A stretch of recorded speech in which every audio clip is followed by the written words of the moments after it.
యెషయా గ్రంథము 40వ అధ్యాయం 31వ వచనం చదువుతున్నాను, గమనించండి. యెహోవా కొరకు ఎదురు చూచువారు నూతన బలము పొందుదురు. వారు పక్షిరాజు వలె రెక్కలు చాపి పైకి ఎగురుదురు. ప్రార్థన చేసుకుందాం. సర్వోన్నతుడా, సర్వకృపానిధి, ప్రేమ కలిగిన యేసయ్యా, నీ యొక్క మహోన్నతమైన నామమునకు స్తుతులు, స్తోత్రములు చెల్లించుచున్నాం. నీవు బయలుపరిచిన బైబిల్ మిషన్ పక్షముగా ఈ భుజబలపట్నం ప్రాంతంలో గొప్ప ఉజ్జీవము కలుగునట్లుగా నీ దాసులు రెవరెండ్ షాలేమరాజు గారి ద్వారా, పాస్టమ్మ గారి ద్వారా మీరు జరిగించుచు ఉన్న సేవను బట్టి నీకు అనేక వందనములు చెల్లించుచు ఉన్నాము. ఆ బలమైన సేవలో భాగముగా ఈ సభలను ఏర్పాటు చేసి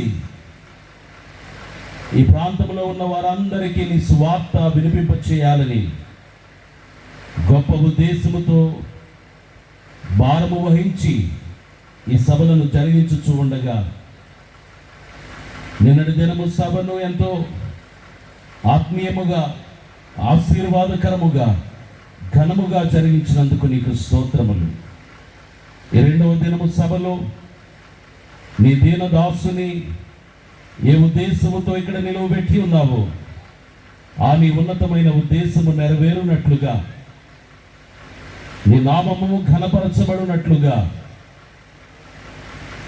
చేరి వచ్చిన మా అందరి హృదయములు నీ వాక్యము చేత పోషింపబడినట్లుగా నీ ఆత్మ సహాయమును మాకు దయచేయమని,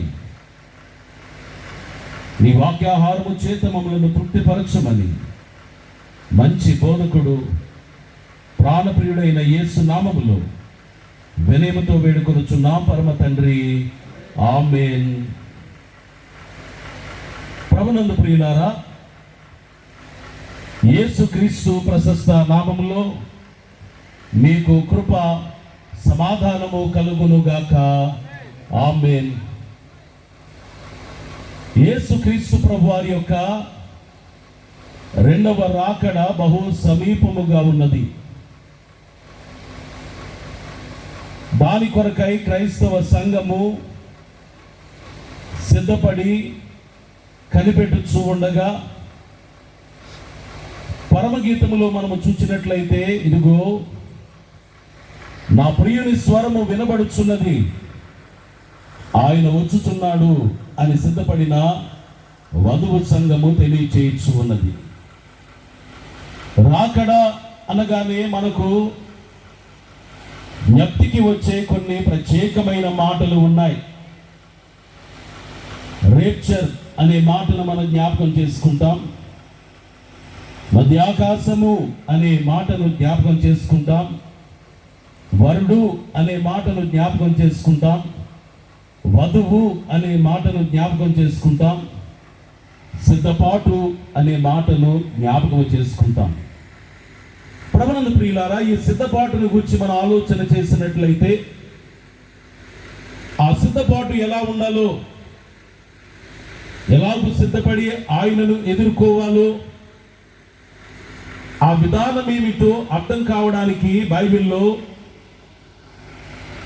అనేక రీతులైన భావములను దేవుడు ఉంచిన వాడై ఉన్నాడు. అలాంటి ఒక ప్రత్యేకమైన భావమును వెల్లడి చేయు వచనమును యెషయా అనే ప్రవక్త ద్వారా దేవుడు రాయించగా, ఈ రాత్రికాల సమయంలో దానిని మనము చదువుకున్నాం. మరి ఒక మారు ఈ వాక్య వచనమును మనము చూసినట్లయితే, ఒకసారి చదవండి. యెషయా గ్రంథం 40:31. యెహోవా కొరకు ఎదురు చూచువారు నూతన బలము పొందుదురు. వారు పక్షిరాజు వలె రెక్కలు చాపి పైకి ఎగురుదురు. ప్రభునందు ప్రియులారా, ఆయన కొరకు ఎదురు చూచేవారు, ఆయన సన్నిధానములో కనిపెట్టేవారు, ఆయన కృప కొరకు కనిపెట్టేవారు, ఆయన రాక కొరకు కనిపెట్టేవారు, నూతన బలము పొందుకుంటారని, దేవుడు అనుగ్రహించు ఉన్నతమైన బలమును పొందుకుంటారని పౌలు గారు చెప్పినట్టుగా ఎప్పుడు బలహీనుడనో అప్పుడే బలవంతుడని అన్నారు కనుక ఆయన అనుగ్రహించు మానవ శక్తికి మించిన శక్తిని, బలమును మనం పొందుకుంటామని, కేవలము ఆ శక్తిని బట్టే ఎగిరి వెళ్ళగలుగుతామని చెబుతూ, ఎలా ఎగిరి వెళతాం అంటూ ఆయన అంటున్నాడు, పక్షిరాజు వలె రెక్కలు చాపి, పక్షిరాజు వలె రెక్కలు చాపి పైకి ఎగురుదురు. మన దృష్టి అంతా పరలోకం వైపే. పౌలు గారు అంటున్నారు, మేము దృశ్యమైన వాటి వైపు కాక అదృశ్యమైన వాటి వైపు నిదానించి చూచుతూ ఉన్నాము. హెబ్రీయులకు రాసిన పత్రికలో ఆయన అంటున్నాడు, అబ్రహాము, ఇస్సాకు, యాకోబు అను వారు దేవుని చేత దీవించబడిన వారు, దేవునిని బట్టి ఆశీర్వదింపబడిన వారు ఈ భూలోకంలో దేవుడు అనుగ్రహించిన వాగ్దత్త దేశములో గొప్ప భవంతులను నిర్మించుకొని దానిలో నివాసము చేయగలరు. కానీ వారి దృష్టి ఎక్కడ ఉంది అంటే, దేవుడు దేనికి సృష్టికర్త అయి ఉన్నాడో, మూలమై ఉన్నాడో, పునాది అయి ఉన్నాడో, ఆ పునాదులు గల ఆ పట్టణము కొరకు అబ్రహాము ఎదురు చూచుచూ ఉన్నాడట. అందుకే ప్రభునందు ప్రియులారా, పైకి ఎగిరి వెళ్ళవలసిన వారము మనం. ఇది సభలు ఏర్పాటు చేయుట, కన్నీళ్లతో విశ్వాసుల కొరకు, అందరి కొరకు ప్రార్థనలు చేయుట, దేవుని వాక్య గ్రంథములో నుండి సారాంశములను తీసుకొని బోధించుట, క్రైస్తవ సంఘమును సిద్ధపరచుట, ఇవన్నీ ఎందుకు అంటే మనమందరము ఎగిరి వెళ్ళవలసిన వారమై ఉన్నాం. అటు అంతస్తును మనం పొందుకోవాలని, ఆ ప్రక్రియ మన విశ్వాస జీవితంలో తప్పనిసరిగా జరగాలని ఉద్దేశముతో భారము కలిగిన వారై దేవుని సేవకులు దాని కొరకు నిత్యము పాటుపడుచు ఉన్నారు. అయితే ప్రభునందు ప్రియులారా, ఇక్కడ దేవుడు రాయించుచూ ఉన్న మాటలలో ఒక మాట ఈ రాత్రికాల సమయంలో మనము ధ్యానించరై ఉన్నాం. ఆయన రాయిస్తూ ఉన్నాడు, పక్షిరాజు వలె రెక్కలు చాపి పైకి ఎగురుదురు. ఇక్కడ ఒక పక్షిని గురించి మాట్లాడుచూ ఉన్నాడు. ఆ పక్షిరాజు కేవలం ఒక పేరుతో, ఆ పక్షి అను ఇంకొక పక్షి అను ఒక పేరుతో ఆయన పిలవడం లేదు. చిలుకను లేక ఈ ప్రాంతంలో బహుశా చెరువులు ఎక్కువగా ఉన్నాయి కనుక కొంగాను అలా అనడం లేదు. కానీ అన్ని పక్షులలో నుండి ఈ పక్షిని ప్రత్యేకపరిచి, అన్ని పక్షులలో నుండి ఈ పక్షిని ఉన్నతమైన దానిగా చూపిస్తూ పక్షిరాజు అని దేవుడు దానికి పేరు పెట్టించి ఉన్నాడు. ప్రభునందు ప్రియులారా, ఒక అడవి ఉంటే అడవంతటిలో ఎన్ని మృగములు ఉన్నా మృగరాజు ఒక్కడే.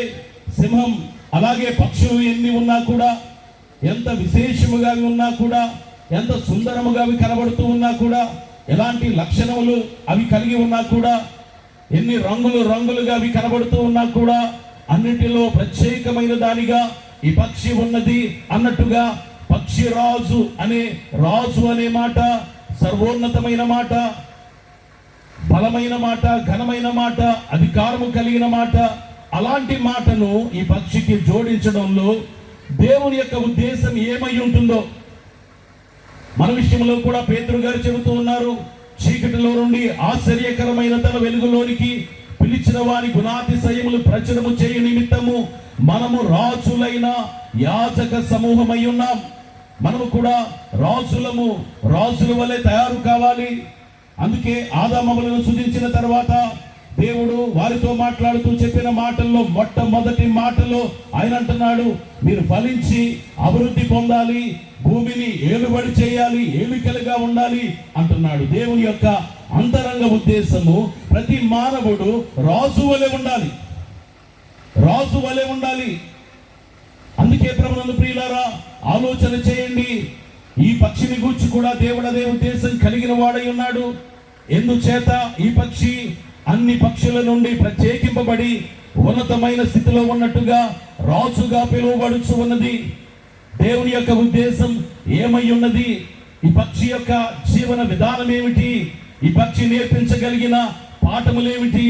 దేవుని వాక్య గ్రంథములో నుండి మనం పరిశీలన చేద్దాం. ఎందుకంటే ఒక దినం పారమార్థికమైన మాటలు మాట్లాడుచు ఉన్న యోబు అంటున్నాడు, ఆయనను పోలిన బోధకుడెవడు?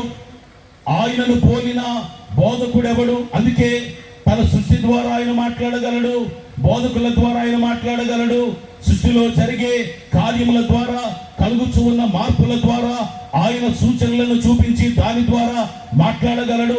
కడకు ఎవరు మాట్లాడకుండా ఉంటే తన సృష్టిలో కదలకుండా ఉండగలిగిన రాళ్ళు కదలకుండా ఉండిపోయే రాళ్ల ద్వారా కూడా అవి కేకలు వేస్తాయని యేసుక్రీస్తు ప్రభువారే స్వయముగా చెప్పిన వారై ఉన్నారు. అలాగైతే ఈ పక్షిరాజు ద్వారా ఈ గొప్ప బోధకుడు, సంపూర్ణుడైన బోధకుడైన దేవుడు ఏం మాట్లాడాలని ఉద్దేశించుచు ఉన్నాడు, ఆయన ఏ పాఠములు నేర్పించనై ఉన్నాడు, ఈ రాత్రికాల సమయంలో మనము పరిశీలన చేద్దాం. ప్రభునందు ప్రియులారా, ఈ పక్షిరాజును గురించి మనం ఆలోచన చేస్తే ప్రపంచమంతటిలో కూడా ఇది బాగుగా గుర్తించబడిన పక్షి. ఎంత ప్రత్యేకింపబడిన పక్షిగా ఉంది అంటే కేవలము దేవుని దృష్టిలో మాత్రమే కాకుండా అగ్రరాజ్యమైన అమెరికా దేశం కూడా ఈ పక్షిరాజు యొక్క చిహ్నమును జాతీయ చిహ్నముగా ఏర్పాటు చేసుకున్నారు. వారు ఉపయోగించే అధికారిక పత్రములపైన, కరెన్సీ నోట్లపైన, ఆయా సందర్భాల్లో ముఖ్యమైన వాటి మీద ఒక చిహ్నముగా, వారి చిహ్నముగా ఈ పక్షిరాజును వారు ఏర్పాటు చేసుకున్న వారై ఉన్నారు. ఎందుకు అంటే ఈ పక్షిరాజు దేవుని వాక్య గ్రంథంలో కనబడుచు ఉన్నది. అంత మాత్రమే కాకుండా దాని యొక్క జీవితము విశేషముగా కనబడుచు ఉన్నది, దాని లక్షణములు విశేషముగా కనబడుచు ఉన్నవి. అందుకనే బహుశా అగ్రరాజ్యముగా కనబడుచు ఉన్న అమెరికా దేశం అన్ని దేశములకు పైగా మేమున్నాము అని అగ్రరాజ్యముగా ఎలాగూ పిలువబడుచు ఉన్నదో, అన్ని పక్షులకు పైగా ఈ పక్షిరాజు ఉన్నాడు గనుక అదే మా చిహ్నము అన్నట్టుగా పక్షిరాజును వారి చిహ్నముగా వారు ఏర్పాటు చేసుకున్న వారై ఉన్నారు. అయితే ప్రభునందు ప్రియులారా, దీని యొక్క గూడును గూర్చి కొందరు పరిశీలన చేశారు. మన ప్రాంతాల్లో చాలా పక్షులు కనబడుతూ ఉంటాయి, వాటి గూళ్ళను కూడా మనం చూస్తూ ఉంటాం. అయితే ఈ పక్షిరాజు యొక్క గూడు ఎక్కడా కనబడదు. మన ప్రాంతాల్లో కానీ ఇతర ప్రాంతాల్లో కానీ ఎక్కడా కనబడదు, ఎక్కువగా కనబడదు. ఎందుకంటే దాని గూడు ఎక్కడ ఉంటుంది అంటే చాలా ఎత్తులో దాన్ని నిర్మించుకుంటుందట.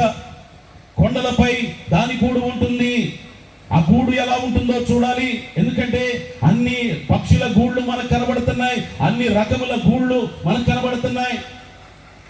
అవి ఎలా ఉంటాయో మనకు కనబడుతున్నాయి. అయితే ఈ పక్షిరాజు గూడు ఎలా ఉంటుంది? కొందరు దాన్ని చూడాలని పర్వతములపైకి ఎక్కి దాని విషయంలో పరిశోధన చేయాలని, దాన్ని కనుగొనాలని వారు ప్రయత్నం చేసి ఎంతో ప్రయాణం చేసి పర్వత శిఖరములపైకి వెళ్ళారట.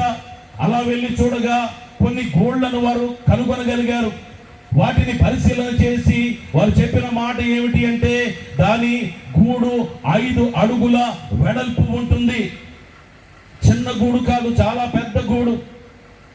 దాని రేడియస్ 5 అడుగులు ఉంటుందట, 3 అడుగుల లోతు ఉంటుందట, చాలా బరువుగా ఉందట. ఎలా అంచనా వేశారో వారి దగ్గర ఉన్న ఎక్విప్మెంట్తో కానీ వారు అంచనా వేసి చెబుతూ ఉన్న మాట ఏమిటి అంటే అది సుమారుగా 3000 కిలోల బరువు ఉందట ఆ గూడు. ఇదేమిటి గూడు ఎలా ఉంటుంది? మనకు తెలిసిన పక్షుల గూడు చాలా తేలిగ్గా ఉంటుంది కదా, చిన్నగా ఉంటుంది కదా. తేలికైన వాటితో గూళ్ళను పక్షులు తయారు చేసుకుంటాయి కదా. మరి ఎందుకు ఈ గూడు ఎంత బరువుగా ఉంది అని వారు చూసినప్పుడు ఆ గూడిలో ఏం కనబడుతుంది అంటే పెద్ద పెద్ద రాళ్ళు కనబడుతున్నాయట. పెద్ద పెద్ద రాళ్ళు కనబడుతున్నాయి, పెద్ద పెద్ద కర్ర ముక్కలు కనబడుతున్నాయి, కొమ్మల వంటివి, ఎండిన కొమ్మల వంటివి కనబడుతున్నాయి. ఆ పెద్ద గూడులో ఎక్కడ చూసినా కూడా అది సుఖ సౌఖ్యమైన జీవితాన్ని కోరుకున్నట్టుగా కనబడటం లేదు. ఏ పక్షి గూడైనా చూడండి, లోపల చాలా సున్నితమైన ప్రదేశమును అవి ఏర్పాటు చేసుకుని నివసిస్తూ ఉంటాయి. ఎంత దూరం ఎగిరి వెళ్ళినా, ఎంత వేటాడి వచ్చినా తన ఇంటిలోనికి వచ్చేసరికి సుఖశాంతులు కావాలని, ప్రశాంతంగా నివసించాలని ఏ గూడునైనా మీరు చూడండి, ఆ గూడు లోపల చాలా సున్నితమైన వస్తువులను లేక ఆ పక్షుల యొక్క ఈకల వంటివి పెట్టుకుని ఆ సున్నితమైన ప్రదేశంలోనే చిన్న చిన్న పక్షులు నివసిస్తూ ఉంటాయి. కానీ ఈ పక్షిరాజు మాత్రం దాని గూడులో ఎక్కడ సున్నితమైన ప్రదేశం లేదట. వారు దాన్ని పరిశీలన చేసి ఇంగ్లీష్లో ఒక చక్కని మాట చెప్పారు. అదేమిటి అంటే no comfort zone. No comfort zone. అది ఎలా ఉంది అంటే అసలు కంఫర్ట్ అనేది, విశ్రాంతి అనేది దానికి అక్కడ ఉండదు. ఇంటిలోనే ఉండిపోతే విశ్రాంతి తీసుకోవాలి, ఇది చాలా అనుకూలంగా ఉంది, చాలా ఎత్తు ఎగరాను, చాలా దూరం ఎగరాను, వేటాడి ఆహారం తీసుకుని వచ్చాను కాబట్టి నేను విశ్రాంతి తీసుకోవాలి అని అనుకోకుండా తన ఇంటిని ఎలాగూ తయారు చేసుకుంది అంటే రాళ్లతో, కర్ర ముక్కలతో నింపుకుంది. అక్కడ నిద్రపోవాలి అంటే అనుకూలంగా ఉండదు, అనుకువగా ఉండదు, అనుకూలంగా ఉండదు, విశ్రాంతి కలగదు, నిద్ర పట్టదు. అలాంటి గూడును ఏర్పాటు చేసుకుందట.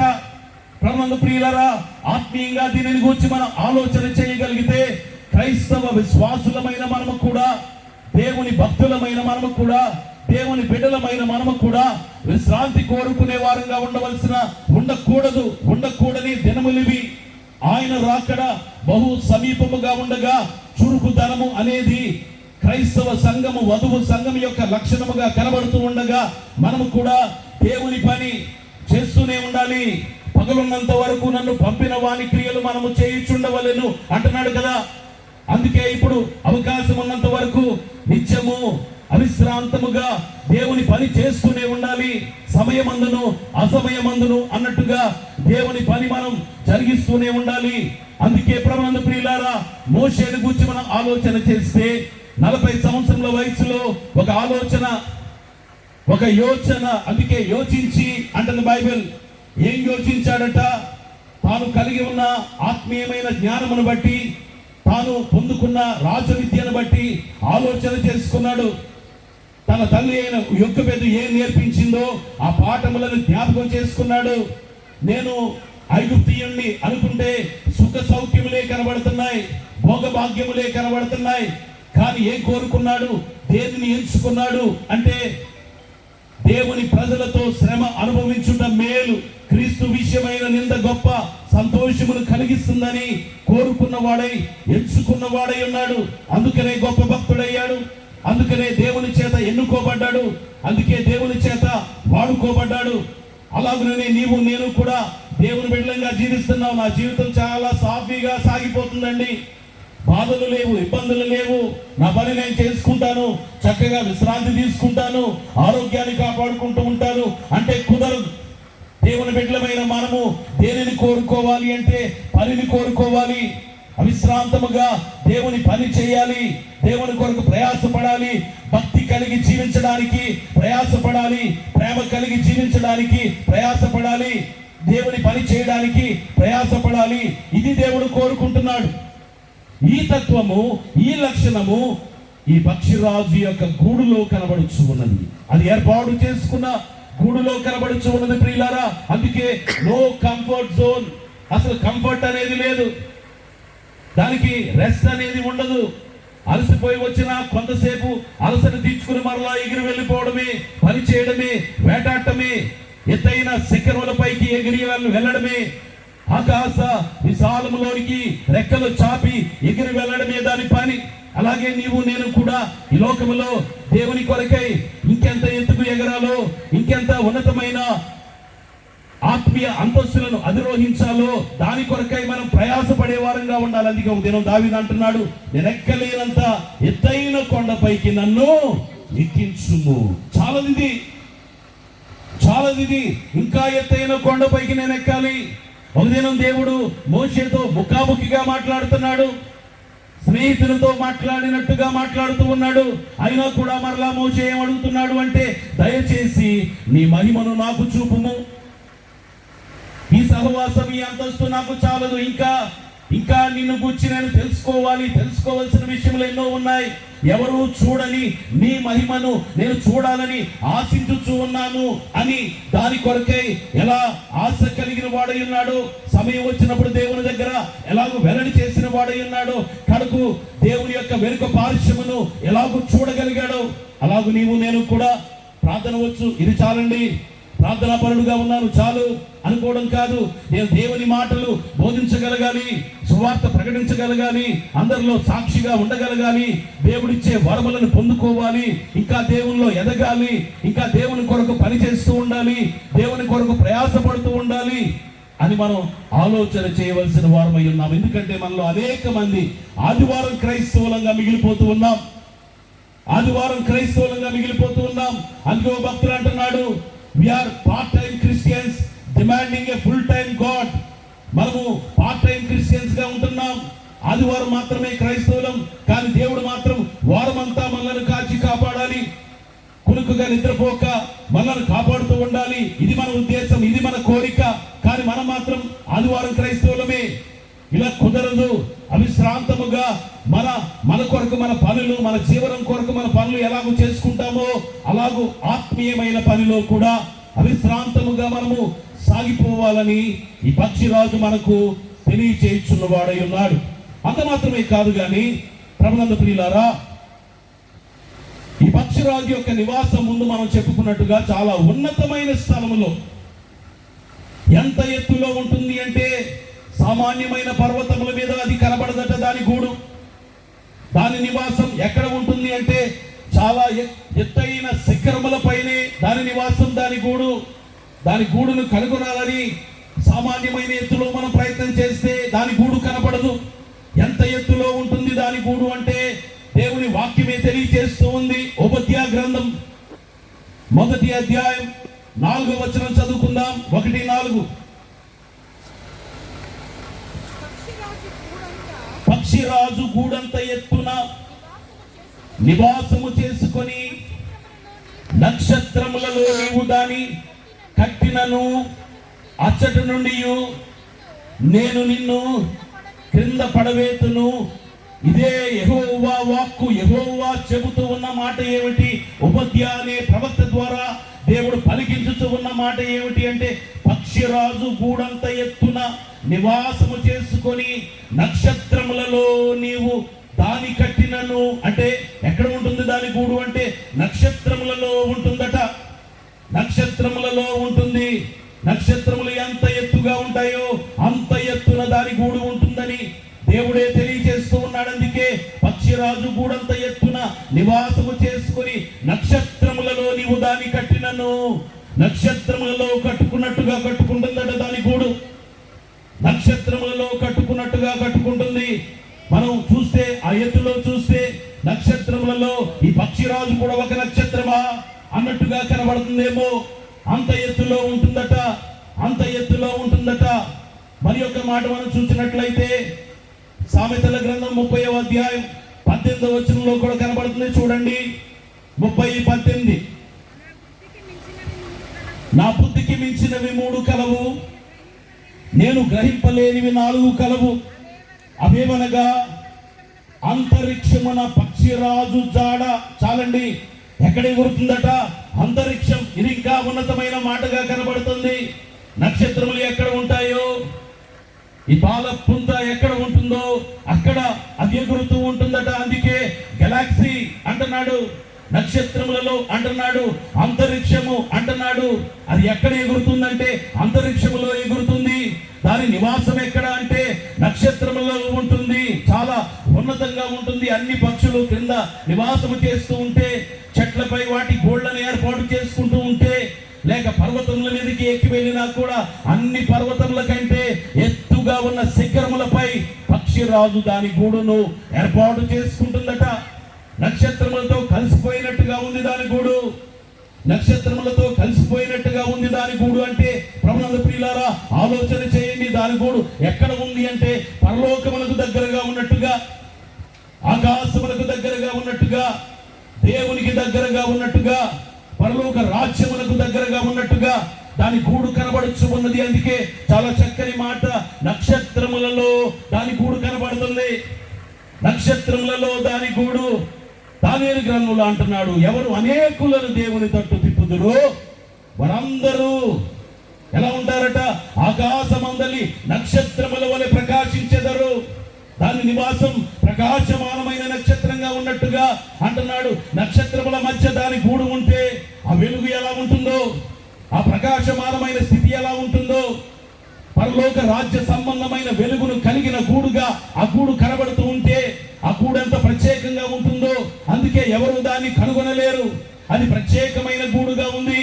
ప్రభునందు ప్రియులారా, మనం కూడా పరలోక రాజ్యానికి వెళ్తామంటాం. పరలోక రాజ్యంలో మన నివాసములు ఉన్నాయని మనం అంటాం, కానీ దాన్ని మనం కనుగొనలేం. మనం మన కళ్ళతో దాన్ని చూడలేం. అంత ఎత్తులో పరలోక రాజ్యములో క్రీస్తు మన కొరకు సిద్ధపరిచిన నివాసములు ఉండగా, ఇదిగో ఇప్పుడు ఈ గూడు కూడా ఎలా ఉంది అంటే నక్షత్రములలో కలిసిపోయినట్టుగా ఉంది. గూడు అంతరిక్షములో ఉన్నట్టుగా ఉంది. దాని ప్రయాణం అది ఎక్కడ ఉంటుంది? దాని ఆలోచన ఎక్కడ ఉంది అంటే కిందున్న స్థలముల మీద కాదు. వేటాడటానికి మాత్రమే భూమి పైకి వస్తుంది, వేటాడటానికి మాత్రమే సముద్రం మీదకి వెళ్తుంది. కానీ అది ఎగిరేది, సంచారం చేసేది, దాని ఆలోచన అంతా ఉన్నతంగానే. ఇలాగైతే మన ఆలోచన ఎక్కడ ఉంటుంది? ఎంతవరకు మనం పరిమితమైన ఆలోచనతో నింపబడి ఉంటున్నాం? మన ఆలోచనలు ఎంతవరకు పరిమితమైపోతూ ఉన్నాయి? ఈ భూమి వరకేనా? ఆహారం పొందుకోవడం వరకేనా? ఆహారాన్ని సంపాదించుకోవడం వరకేనా? లేక మన ఆలోచన ఉన్నతంగా ఉంటుందా? పరలోక సంబంధమైన దానిగా ఉంటుందా? మనం ఆలోచన చేసుకోవాల్సిన వారమై ఉన్నాం. ఈ పక్షిరాజే దాని చాడ అంతరిక్షములో కనబడుతుందట. మరి నీ చాడలు ఎక్కడ కనబడుతున్నాయి? భూమి మీద, పాపముతో నింపబడిన ఈ భూమి మీద, లేక పరలోక రాజ్యములో నీ చాడలు ఉన్నాయా? పరలోక రాజ్యంలో ధనము సంపాదించుకోమన్నాడు కదా, మరి అక్కడ ఉన్నదా మన ధనం? ఇక్కడ సంపాదించుకుంటున్నాం, ఈ లోకంలో సంపాదించుకుంటున్నాం. ఎక్కడ ఉంది నీ ధనం అంటే ఈ బ్యాంక్ అంటాం, ఆ బ్యాంక్ అంటాం, ఈ స్థలం అంటాం, ఆ పొలం అంటాం. కానీ ఎక్కడ ఉంది నీ ధనం అంటే నీవు ఎత్తైన శిఖరమును చూపించగలుగుతూ ఉన్నావా? అంతరిక్షమును చూపించగలుగుతూ ఉన్నావా? పరలోక రాజ్యమును చూపించి అదిగో అక్కడ ఉంది నా ధనం అనేటట్టుగా నీ ఉన్నావా? దేవుని వాక్య గ్రంథంలో ధనవంతుడు కనబడుతున్నాడు, లాజరు కనబడుతున్నాడు. ఎవరి ధనం ఎక్కడ ఉందో మీరు ఒక్కసారి ఆలోచన చేయండి. లాజరు ఎక్కడ ధనం సంపాదించుకున్నాడో ఆలోచన చేయండి. ధనవంతుడు అని రాయించాడు, కానీ అతని పేరు కూడా ప్రస్తావించడానికి దేవుడు ఇష్టపడలేదు. ఒక ఆయన అన్నాడు, కొన్ని చోట్ల ధనవంతుడు అన్నాడు, ఒక చోట పాపాత్మురాలైన స్త్రీ అన్నాడు. ఇలాగూ కొన్ని చోట్ల పేర్లు ఉపయోగించలేదట, పేర్లు రాయించలేదు. దేవుడు అనుకుంటే పేర్లు రాయించగలడు. ఎందుకు రాయించలేదు అంటే ఒక్కొక్కసారి మన పేర్లే దానికి కరెక్ట్ గా సూట్ అయిపోతూ ఉంటాయట. ధనవంతుడు అనే చోట మన పేరే చక్కగా రాసుకోవచ్చు. పాపాత్మురాలు అనే చోట, పాపాత్ముడు అనే చోట మన పేరే రాసుకునేటట్టుగా మన జీవితాలు ఈ లోకంలో ఉంటున్నాయి. అందుకే ఖాళీగా ఉంచాడట దేవుడు, ఖాళీగా ఉంచాడు. చదువుకునే విద్యార్థులకు అర్థమవుతుంది. దేవుడు ప్రాపర్ నౌన్ ఉపయోగించలేదు, ప్రొనౌన్ ఉపయోగించాడంతే. ఎందుకంటే మన పేరు అక్కడ పెట్టుకోవచ్చు అన్నట్టుగా ఉన్నాయి మన జీవితాలు. ఎక్కడ సంపాదించుకుంటున్నాం? మన ఆలోచన ఎక్కడ ఉంది? భూలోక సంబంధంగా ఉందా, పరలోక సంబంధంగా ఉందా? మనం ఆలోచన చేసుకోవాల్సిన వారమై ఉన్నాం. అందుకే ప్రభునందు ప్రియులారా, పౌలు చెబుతూ ఉన్న ఒక మాట కొలస్సీలకు రాసిన పత్రిక 3వ అధ్యాయం 1వ వచనం నుండి చదువుకుందాం. మీరు క్రీస్తుతో కూడా లేపబడిన వారైతే పైనున్న వాటినే వెనుకుడి. అక్కడ క్రీస్తు దేవుని కుడి పార్శ్వమున కూర్చుండి ఉన్నాడు. పైనున్న వాటి మీదే కానీ భూ సంబంధమైన వాటి మీద మనస్సు పెట్టుకొనుకుడి. ప్రభునందు ప్రియులారా, అక్కడ ఎవరు ఉన్నారు? మన ప్రాణప్రియుడు ఉన్నాడు, మన రక్షకుడు ఉన్నాడు, మన విమోచకుడు ఉన్నాడు, మన భర్త ఉన్నాడు. అందుకే పైనున్న వాటినే వెతకమంటున్నాడు. పైనున్న వాటిని వెతుకుచున్నాను అన్నట్టుగా పక్షిరాజు యొక్క ప్రయాణం ఎక్కడ సాగుతుంది అంటే అంతరిక్షములో సాగుతుందట. నక్షత్రముల మధ్య దాని నివాసము కనబడుచు ఉన్నదట.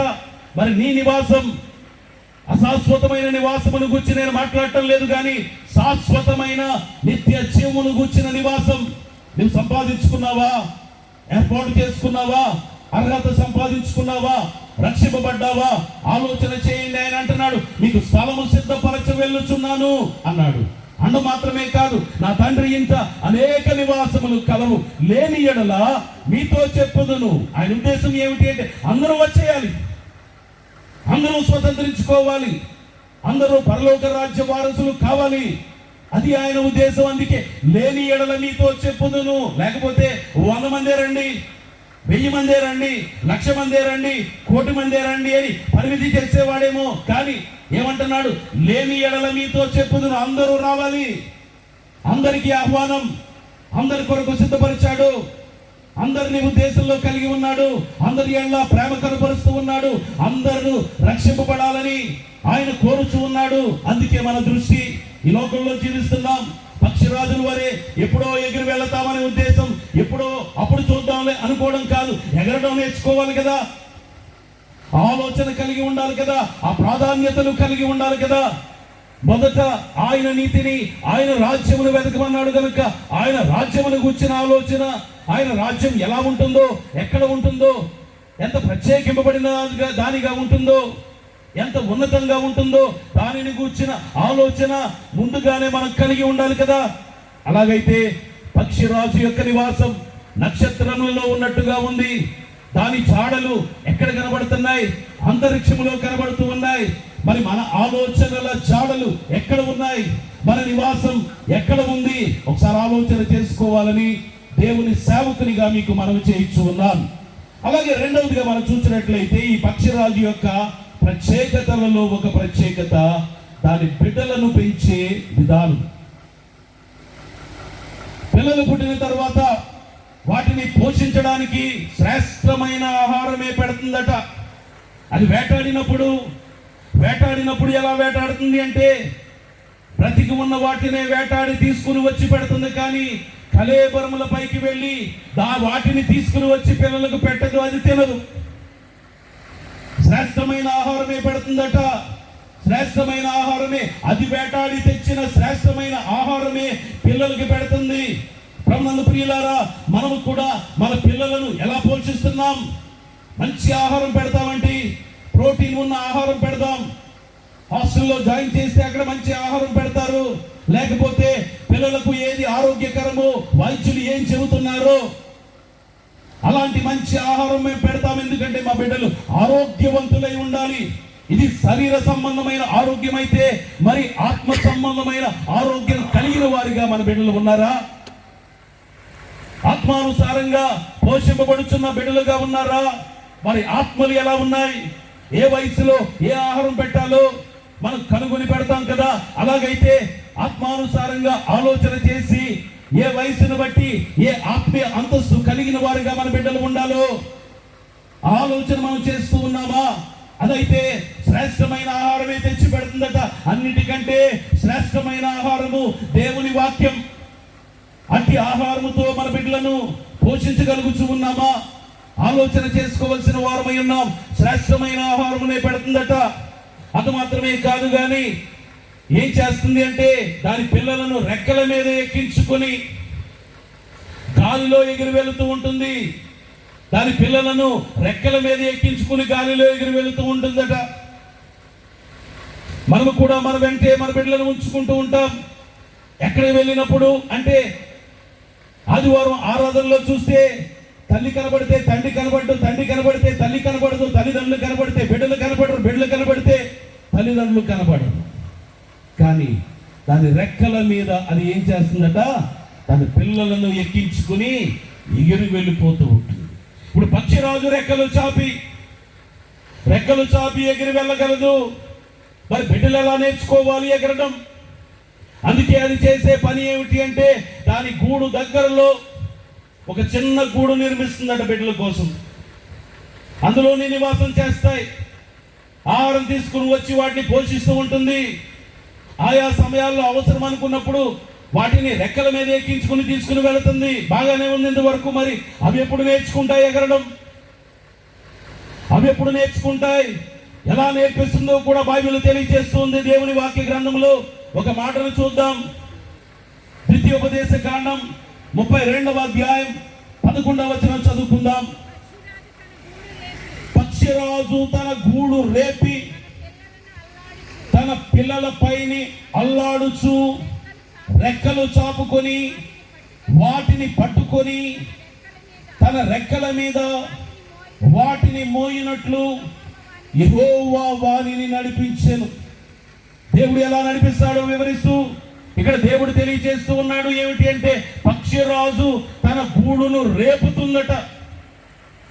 అదే నిర్మించిన బిడ్డల కొరకు నిర్మించిన గూడును ఏం చేస్తుంది అంటే ఒక్కసారిగా దాన్ని కదిలించి వేస్తుందట.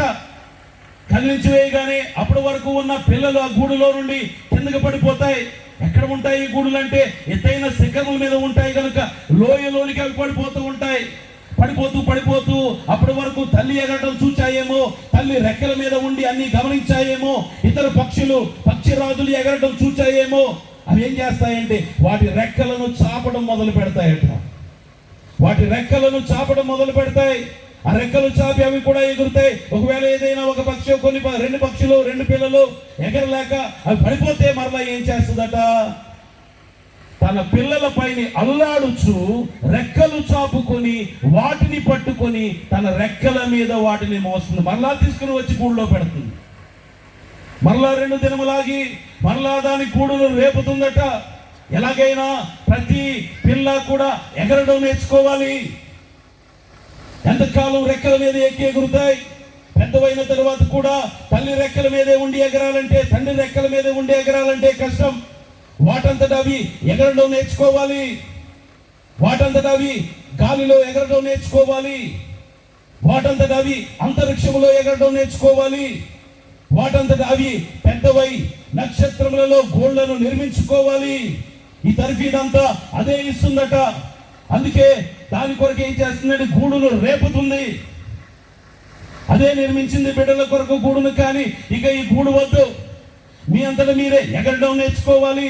ఎంతకాలం నా రెక్కల మీద మోయాలి, అందుకే మీ అంతటా మీరు స్వతంత్రంగా ఎగరడం నేర్చుకోవాలి అన్నట్టుగా పిల్లల గూడు రేపుతుందట. ప్రభునందు ప్రియులారా, మనం కూడా మన బిడ్డల విషయంలో ఎంతో ఆలోచన చేస్తూ ఉంటాం. ఆలోచన చేసి అనుకుంటాం, మా పిల్లలకు లోకం తెలియాలి, వారి కాళ్ళ మీద వారు నిలబడాలి, వారు విద్య అభ్యసించడానికి అవసరమైతే దూర ప్రాంతాలకు వారిని పంపించాలి, దూర దేశములకు వారిని పంపించాలి, లోకాన్ని వారు తెలుసుకోవాలి. ఇండివిజువాలిటీ, వ్యక్తిగతంగా వారంతట వారు జీవించడం నేర్చుకోవాలి. అప్పుడే వారు సంపూర్ణులైన మానవులు అవుతారు. అందుకే వారి విషయంలో ఎంత ఉన్నతమైన ఆలోచన మనం కలిగి ఉంటాం. అవసరమైతే ఎంత కష్టం అనిపించినా దూరంగా పంపిస్తాం, హాస్టల్లో పెడతాం, ఇంకో పట్టణానికి వెళ్ళమంటాం, మంచి కాలేజ్కి వెళ్ళమంటాం, ఇంకొక దేశానికి వెళ్ళండి అంటాం. అలాగైతే ఇప్పుడు ఈ లోకంలో జీవించడం నేర్పిస్తూ ఉన్నాం. మరి ఈ ఆత్మీయ వాతావరణంలో రెక్కలు చాపి ఎగిరే వారిగా నీవు నేను ఉంటే సరిపోతుందా, లేక మన బిడ్డలు కూడా ఉండాలా? దేవుని సన్నిధి అనే ఈ వాతావరణంలో రెక్కలు చాపి మన బిడ్డలు కూడా స్వతంత్రముగా ఎగిరే వారిగా ఉండాలి. ఎప్పుడు మేము ప్రార్థన చేస్తున్నాం బిడ్డల కొరకు అనడం కంటే బిడ్డలు ప్రార్థనా పరులై ఉన్నారు అనేది ఇంకా ఆశీర్వాదకరమైన మాట. మేము బిడ్డలను దేవుని సన్నిధికి తీసుకుని వస్తున్నాం అనడం కంటే మా బిడ్డలు దేవుని సన్నిధికి వెళ్ళారు అనేది ఇంకా సంతోషకరమైన మాట. వారంతట వారు ఈ ఆత్మీయ సంగతులను గుర్చిన ప్రాముఖ్యత గ్రహించిన వారై వారంతట వారు ఎలాగైతే ఈ పక్షిరాజు యొక్క పిల్లలు రెక్కలు చాపి గాలిలో ఎగురుతూ ఉన్నాయో అలాగున వారంతట వారు ఈ ఆత్మీయ వాతావరణంలో ఎగిరేవారుగా ఉండాలి. ఆత్మతో ఎగిరే వారిగా ఉండాలి. ఆత్మ చేత నింపబడిన వారుగా ఉండాలి. ఆత్మ కార్యములు చేయగలిగిన వారుగా ఉండాలి. వరములు, ప్రత్యేకమైన తలాంతులు, వరములు పొందుకున్న వారుగా ఉండాలి. దేవుడు అనుగ్రహించిన ఆత్మీయమైన అలంకారముల చేత అలంకరింపబడిన వారిగా ఉండాలి. అందుకే శరీర సంబంధంగా ఇండివిజువాలిటీ కాదు, ఆత్మానుసారంగా కూడా ఇండివిజువాలిటీ అనేది కావాలి మన బిడ్డలకు. అలాగైతే ఈ తర్ఫీదు నీవు ఇవ్వగలుగుతున్నావా? ఇలాంటి తర్ఫీదు నీవు ఇవ్వగలుగుతూ ఉన్నావా? దేవుని వాక్యం అంటుంది, బాలుడు నడవవలసిన త్రోవను వారికి నేర్పము. ఇప్పుడు నేర్పం, ఇప్పుడు శ్రద్ధ వహించం. పెద్దవాడైనప్పుడు అతడు తొలగిపోతే అప్పుడు బాధపడుతూ ఉంటాం. మనం అంటాం కదా, మొక్కై వంగనేది బ్రాహ్మై వంగునా అంటాం. కానీ ఎన్ని సామెతలైనా చెబుతాం, కానీ చిన్న వయసులో ఏం చేయాలో వాటిని చేయలేకపోతూ ఉంటాం ఒక్కొక్కసారి. అందుకే ప్రభునందు ప్రియులారా, ఈ పక్షిరాజు చేస్తూ ఉన్న పని ఏమిటి అంటే అవి పిల్లలుగా ఉన్నప్పుడే రెక్కలు చాపి ఎగరడం అనేది నేర్చుకోవాలి. ఒకవేళ పడిపోయే పరిస్థితి ఉందా, వెళ్ళి వెంటనే వాటిని పట్టుకుని రెక్కల మీద ఎక్కించుకుని మరలా గూడులోనికి తీసుకుని వచ్చి పెడుతుందట. అందుకే ఈ ఆత్మీయ వాతావరణంలో మన బిడ్డలకు కూడా ఎగిరేవారిగా ఉండి ఏదైనా వారికి అక్కర ఉంటే వచ్చి అమ్మా నాకు ఇది కావాలి, నాన్న ఇది నాకు కావాలని అడగడం కంటే ముందుగా దేవునిని అడగటం నేర్పించగలిగితే, దేవుని సన్నిధిలో ప్రార్థించడం నేర్పించగలిగితే మన బిడ్డలు ఎంత ఆత్మీయ ప్రయోజకులు అవుతారో ఒకసారి ఆలోచన చేసుకోవాలని దేవుని సేవకునిగా మీకు తెలియజేస్తూ ఉన్నాను. దావీదు అనుభవం కలిగిన రాజు, యుద్ధశూరుడైన రాజు, దేవుని చేత అభిషేకించబడిన రాజు, బలమైన రాజు, బలము కలిగిన రాజు అయినా కూడా ఒక దినం తన కుమారుడైన సొలొమోనుతో మాట్లాడుతున్నాడు. ఏమని మాట్లాడుతున్నాడో చూద్దాం. మొదటి దినవృత్తాంతముల గ్రంథం 28వ అధ్యాయం 9వ వచనం చదువుకుందాం. ఏమంటున్నాడు? సొలొమోనా నా కుమారుడా, నీ తండ్రి యొక్క దేవుడైన యెహోవా అందరి హృదయములను పరిశోధించువాడు. ఏమంటున్నాడు? మన దేవుడు అనాలి కదా, మన దేవుడైన యెహోవా అనాలి కదా. అలా అనడం లేదు. ఇశ్రాయేలీల దేవుడైన యెహోవా అనాలి కదా, అలా కూడా అనడం లేదు. ఏమంటున్నాడు? నీ తండ్రి యొక్క దేవుడైన యెహోవా, నేను ఆయనను దేవునిగా ఎంచుకుంటున్నాను, నేను ఆయనను కాపరిగా ఎంచుకొని నా కాపరి అంటున్నాను, యెహోవా నా కాపరి అంటున్నాను. నీవెలా ఎంచుకుంటున్నావో? నాకు దేవుడు కనుక నీకు దేవుడు అవ్వాలని రూల్ ఏమీ లేదు. నీవు కూడా ఆయనను దేవునిగా ఎంచుకోవాలందుకే ఎలా పరిచయం చేస్తున్నాడా దేవుని అంటే, నీ తండ్రి యొక్క దేవుడైన యెహోవా ఏం చేస్తాడట? అందరి హృదయములను పరిశోధించువాడు, ఆలోచనలన్నిటినీ సంకల్పములన్నిటినీ ఎరిగిన వాడై ఉన్నాడు. నీవు ఆయనను తెలుసుకొని హృదయపూర్వకముగాను మనపూర్వకముగాను ఆయనను సేవించుము. ఆయనను వెతకిన ఎడల ఆయన నీకు ప్రత్యక్షమగును. నీవు ఆయనను విసర్జించిన ఎడల ఆయన నిన్ను నిత్యముగా త్రోసివేయును. ప్రభువును ప్రియులారా, ఎంత చక్కని పాఠమో. నేను అనుకుంటాను ఈ ఒక్క వచనం తల్లిదండ్రులు పాటించగలిగితే బిడ్డలు ఖచ్చితముగా ఆత్మీయముగా ప్రయోజకులు అవుతారు. వారు కూడా దేవుని సన్నిధిలో రెక్కలు చాపి ఎగరగలిగిన వారిగా ఉంటారు స్వతంత్రంగా. చాలా చక్కని మాటలు చెబుతూ ఉన్నాడు. నీవు ఆయనను వెతకిన ఎడల ఆయన నీకు ప్రత్యక్షమగును. నీవు ఆయనను వెతకాలి, వెతికితేనే ప్రత్యక్షం అవుతాడు. అందుకే ఇప్పుడు సొలొమోను వెతికిన వాడుగా కనబడుతున్నాడు. దేవుని వాక్యం అంటుంది, సొలొమోను చేసిన ఈ మనవి యెహోవాకు అనుకూలమాయెను. నేనంటాను, మనవి అనుకూలమే, మనస్సు అనుకూలమే, మనిషి అనుకూలమే. అందుకే అంటున్నాడు, రాజులలో నీ వంటి వాడు ఒక్కడునో లేడు, ఉండడు. ఎందుకంటే తండ్రి నేర్పించాడు ఆ పద్ధతిని. ముందు దేవునిగా ఎంచుకో, ఆయన ఆలోచన, ఆయన స్వభావం ఏమిటో తెలుసుకో, దానికి అనుగుణంగా నీవు ఆయనను వెతుకు, హృదయపూర్వకంగా సేవించు, మనపూర్వకంగా సేవించు. ఏదో నేను రమ్మన్నాను కదా అని రావడం కాదు మీటింగ్కి, నేను రమ్మన్నాను కదా అని ఆరాధనకు రావడం కాదు. నీ అంతటా నీవు దాని యొక్క ప్రాముఖ్యతను గ్రహించి దేవుని సన్నిధిని వెతుకు, ఆయనను వెతుకు అని చెప్పాడు. నాకు అనుభవం ఉంది కదా, నేను చెబుతాను ఎలా పరిపాలించాలో. నాకు అనుభవాన్ని బట్టి, నాకున్న అనుభవాన్ని బట్టి ఎలా యుద్ధం చేయాలో నేను నేర్పిస్తానులే అనలేదు. ఎవరి మీద ఆధారపడమన్నాడు? నువ్వు దేవుని మీద ఆధారపడు, ఆయనను వెతుకు అన్నాడు. అలాగే వెతికాడు. అందుకే రాజులలో అటువంటి జ్ఞానము కలిగిన వాడు ఇంకొకడు లేడు. అలాగే బైబిల్లో కనబడుతున్నారు. అహరోను కనబడుతున్నాడు, మోషే కనబడుతున్నాడు, మిరియాము కనబడుచు ఉన్నది. ఏ కుటుంబంలో నుండి వచ్చారో? అమ్రాము యొక్కబెది యొక్క కుటుంబంలో నుండి వారు వచ్చారు. ఆత్మీయ వరములు కలిగిన వారు, ప్రత్యేకతలు కలిగిన వారు. ఒకరు ప్రధాన యాజకుడైతే, ఒకరు ప్రవక్త నాయకుడైతే, ఒకరు ప్రవక్తి అయితే దేవుని స్తుతించే వారిగా ఉండగా, ఒకే కుటుంబంలో నుండి వచ్చిన బిడ్డలు వారు కలిగిన ఆత్మీయ వాతావరణంలో రెక్కలు చాపి దేవుడు వారికి చూపించిన దిశలో ఎలా ఎగిరి వెళ్ళారో మన కళ్ళెదురుగా నిర్గమకాండం అంతటిలో వారి జీవితాలు కనబడుతూ ఉన్నాయి. మన బిడ్డలకు ఎలాంటి తరబీదునిస్తున్నామో మనం ఆలోచన చేసుకోవాల్సిన వారమై ఉన్నాం. అన్న కన్యలతో ప్రార్థన చేస్తున్న ప్రియులారా, షిలోహులో ఉన్న యెహోవా మందిరంలోనికి వెళ్ళి ప్రార్థన చేసింది కన్యలతో. ఎక్కడ ప్రార్థన చేసిందో అక్కడే మరలా సమూయేలు దేవుని స్వరమును, దేవుని పిలుపును వింటున్నాడు. మన బిడ్డలకు ఏం నేర్పించగలుగుతూ ఉన్నామో మనము ఆలోచన చేసుకోవాలి. యోసేపు దేవుని ఆత్మ కలిగిన వాడుగా ఉన్నాడు. తన ప్రాంతములో అన్య దేశములో ఉన్నా కూడా దేవుని ఆత్మ కలిగిన వాడే. దేవుడిచ్చిన వరమును విడిచిపెట్టలేదు. ఎవరు సహవాసంగా లేకపోయినా కూడా దేవుని ఆత్మ సహవాసములో, శ్రమలలో, బాధలలో, బానిసత్వములో, చెరసాలలో, ఇబ్బందులలో, ఒంటరితనములో సాగిపోయిన వాడు యోసేపు. అందుకే మన బిడ్డలు ఏమి నేర్పించినా నేర్పించకపోయినా భక్తిని నేర్పించగలిగితే మన బిడ్డలు ఎక్కడ ఉన్నా కూడా భక్తిపరులుగా దేవుని ఆశీర్వాదమును స్వతంత్రించుకునేవారుగా ఉంటారని దేవుని సేవకులుగా మీకు తెలియజేస్తూ ఉన్నాను. అంత మాత్రమే కాదు కానీ తన బిడ్డలను చక్కగా పెంచడం మాత్రమే కాదు, తర్ఫీదు ఇవ్వడం మాత్రమే కాదు కానీ అది శ్రమలను ఎదుర్కొనే విధానం కూడా విశేషముగా ఉంటుందట. ఎలా ఉంటుంది? దాని శ్రమలు ఎదుర్కొనే పరిస్థితి. తుఫాన్లు వస్తాయి, చాలా ఎత్తులో ఎగురుతూ ఉంటుందేమో, తుఫాన్లు వస్తాయి. తుఫాను వచ్చినప్పుడు అది చేసే పని ఏమిటి అంటే తుఫానులో వచ్చిన గాలిని వినియోగించుకొని మేఘము పైకి వెళ్ళిపోతుందట. మేఘము కింద ఉండదు. కింద ఉంటే వర్షములో తడిసిపోతుంది. అంత ఎత్తులో ఉండడాన్ని బట్టి ఆ ఒత్తిడి చాలా ఎక్కువగా ఉంటుంది కనుక నీళ్ళ ఒత్తిడి, వర్షము ఒత్తిడి దానికి ఇబ్బంది కలుగుతుంది కనుక ముందుగానే దానిని గమనించి, తనకున్న జ్ఞానమును బట్టి ముందుగానే గమనించి వర్షం పడటానికి ముందు వచ్చిన గాలిని వినియోగించుకుని మేఘము పైకి వెళ్ళిపోతుందట.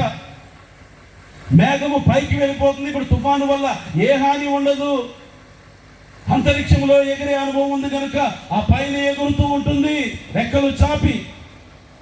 నీవు నేను కూడా ఒక్కొక్కసారి శ్రమల వైపే చూస్తూ ఉంటాం. శ్రమలలో చిక్కుపోయి బాధపడుతూ ఉంటాం. అయ్యో బంధింపబడి ఉన్నామని, చిక్కుబడి ఉన్నామని, బయటికి వెళ్ళలేమని, శ్రమలు ఇబ్బంది కలిగిస్తున్నాయని, శ్రమ ఎంతో పెద్దదని మనం అనుకుంటూ ఉంటాం. కానీ శ్రమలను దాటి దేవుని వైపు మనం చూడగలిగితే,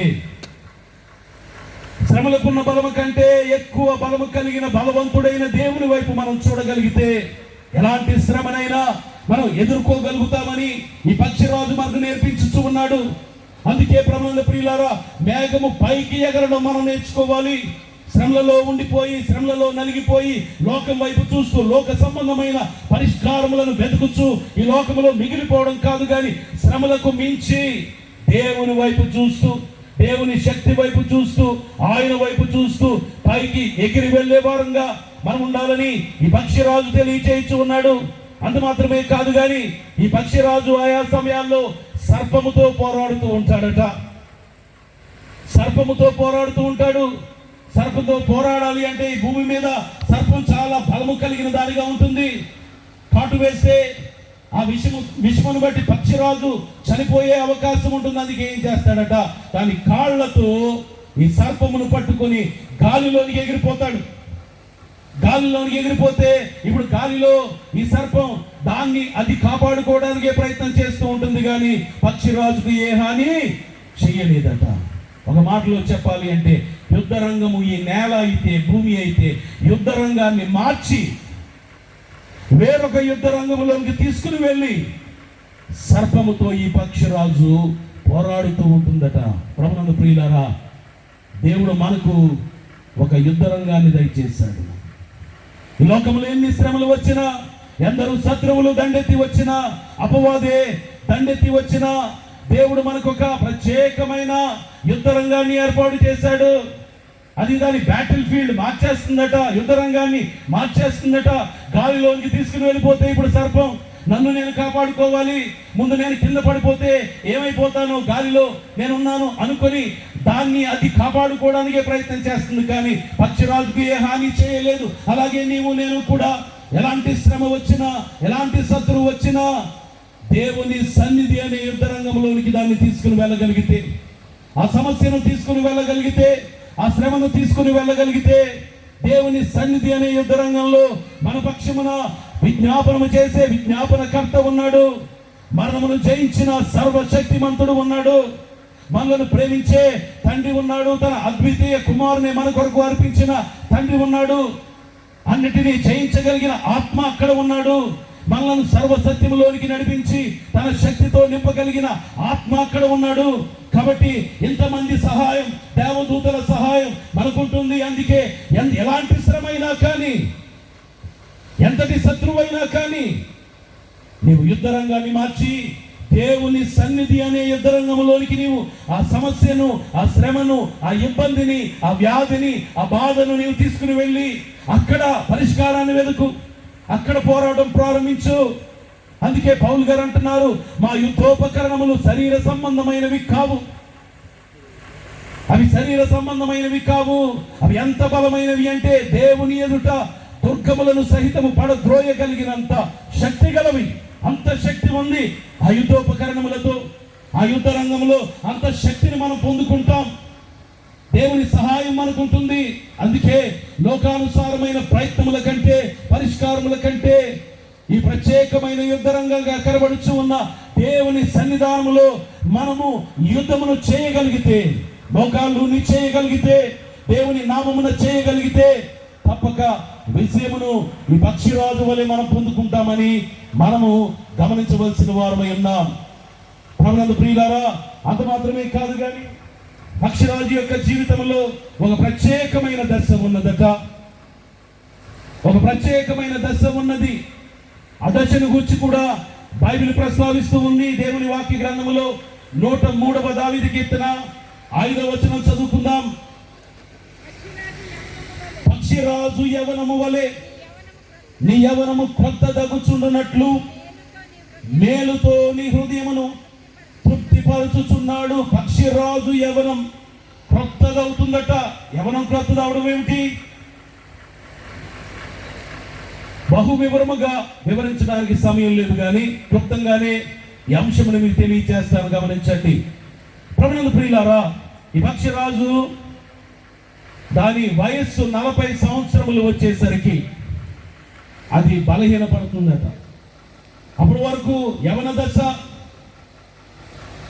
దశలో ఉన్నప్పుడు ఎత్తైన శిఖరములపై ఎగురుతూ ఉంది, అంతరిక్షములో ఎగురుతూ ఉందా అన్నట్టుగా ఆకాశ విశాలములో అది ఎగురుతూ ఉంది, బలముగా వేటాడుతూ ఉంటుంది, బలమైన జంతువులను సహితము చంపగలదు. ఎత్తులో ఎగురుతూ దాని కనుదృష్టి ఎంత సూటిగా ఉంటుంది అంటే అది ఎత్తులో ఎగురుతూ కిందకి అది వచ్చేసరికి ఆ జంతువు ఎక్కడ ఉండగలదో దాన్ని అంచనా వేసి, దాన్ని క్యాలిక్యులేట్ చేసి వచ్చి అది నీటిలో ఉన్న చేపనైనా భూమి మీద ఉన్న జంతువునైనా అది పట్టగలదు ఒక్కసారిగా. అంత చురుకుదనం, అంత సూటి అయిన దృష్టి, నిదానించి చూడగలదు, అంత చురుకుగా పనిచేస్తుంది, అంత బలమైన గూడును కట్టుకుంటుంది, అంతరిక్షంలో కట్టుకున్నట్టుగా, నక్షత్రముల మధ్య కట్టుకున్నట్టుగా ఎత్తులోనే ఎగురుతూ ఉంటుంది. కానీ 40 సంవత్సరముల వయసు వచ్చేసరికి బలహీనమైపోతూ ఉంటుంది.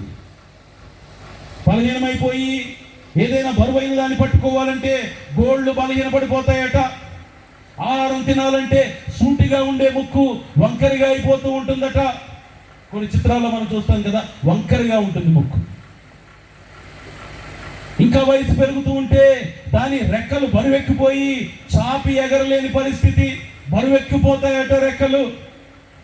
ఇలాంటి సందర్భం వచ్చేసరికి సుమారుగా 40 సంవత్సరాల వయసులో ఇది ఇప్పుడు నిర్ణయించుకోవాల్సిన సమయం. సరిగా ఇదే వయసులో మోషే కూడా ఎలాగో నిర్ణయం తీసుకున్నాడు. నేను ఐగుప్తీయున్నా, హెబ్రీయున్నా, సుఖ సౌఖ్యములు కావాలా, శ్రమ కావాలా అని ఎలాగో ఆలోచన చేసుకున్నాడు. పక్షిరాజు కూడా నిర్ణయించుకోవాలి, ఇలాగే ఉండిపోయి ఇలాగే బలహీనపడిపోయి మరణించడమా, లేక ఈ పక్షిరాజు విషయంలో దేవుడు అనుగ్రహించిన ఒక ప్రత్యేకమైన వరము అనుకోవాలి, మరలా యవనమును నూతనపరచుకోవడమా నిర్ణయించుకోవాలట. మరి యవనమును నూతనపరచుకోవడం అంటే ఏం చేయాలి? ఇప్పుడు దాని కూడు ఎంత ఎత్తులో ఉందో దానికంటే ఇంకా ఎత్తైన ప్రదేశంలోనికి, ఏకాంత స్థలములోనికి వెళ్ళిపోవాలి. ఏ పక్షి అక్కడ కనబడకూడదు, ఎవరు అక్కడికి రాకూడదు. ఏకాంత స్థలములోనికి, ఇంకా ఎత్తైన స్థలములోనికి వెళ్ళిపోవాలి. అక్కడ ఉండాలి దాని నివాసం. ఆ రాళ్ళ మధ్యలోని దాని నివాసం. ఇంకా గూడు లేదు. గూడు లేదు, ముందుగా దాని ముక్కును అక్కడ ఉన్న బండకేసి కొట్టుకోవాలి. రక్తం కారుతుంది, ముక్కు విరిగిపోతుంది, ముక్కు పగిలిపోతుంది, రక్తం కారుతుంది.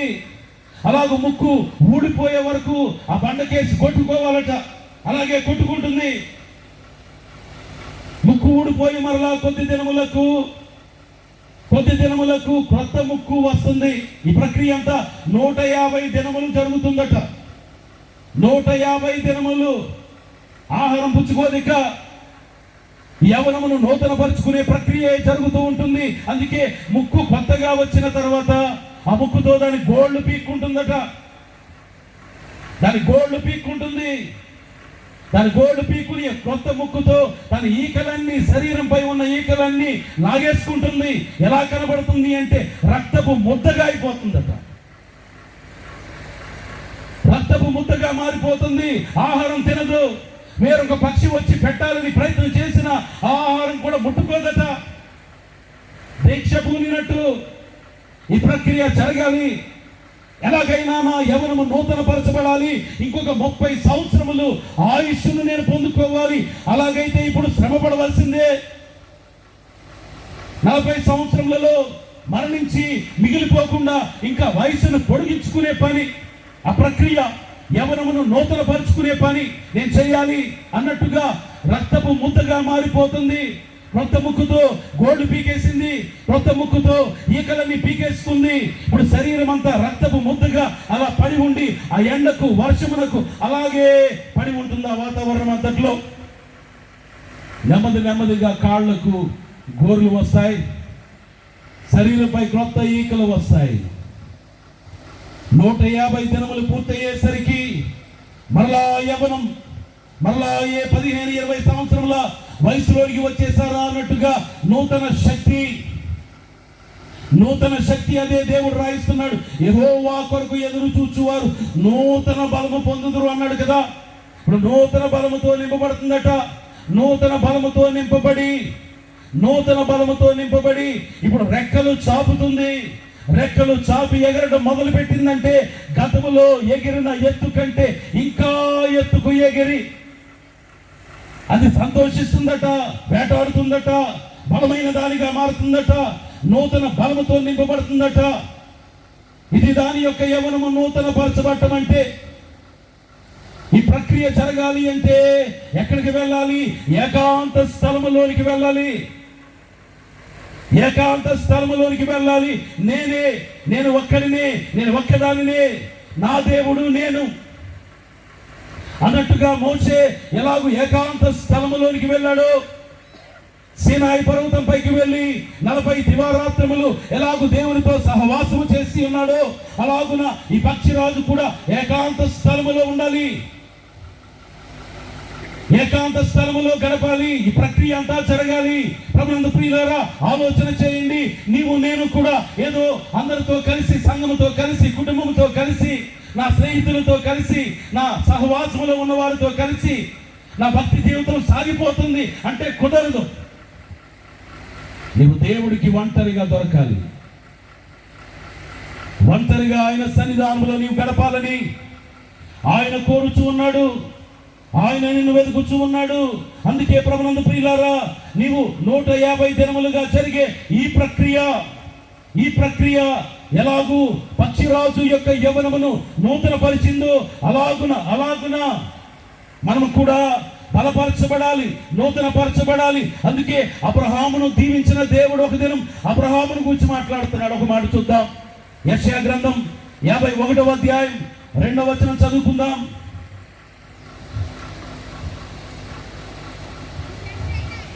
మీ తండ్రి అయిన అబ్రహాము సంగతి ఆలోచించుడి, మిమ్మను కనిన సారాను ఆలోచించుడి.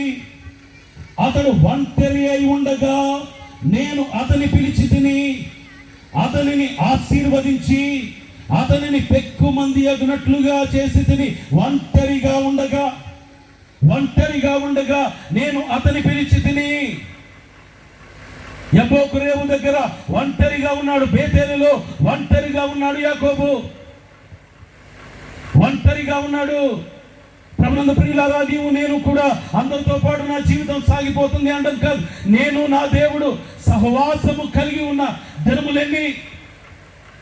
ఒకవేళ నీ జీవితంలో ఇలాంటి అనుభవం లేకపోతే నీ యవ్వనము నూతన పరచబడాలి. ఎందుకంటే ఎలాగైతే పక్షిరాజు యొక్క వయస్సు 30 సంవత్సరములు పొడిగింపబడిందో అలాగన మన వయస్సు నిత్యత్వముగా పొడిగింపబడాలి. నిత్య జీవమును మనం పొందుకోవాలి.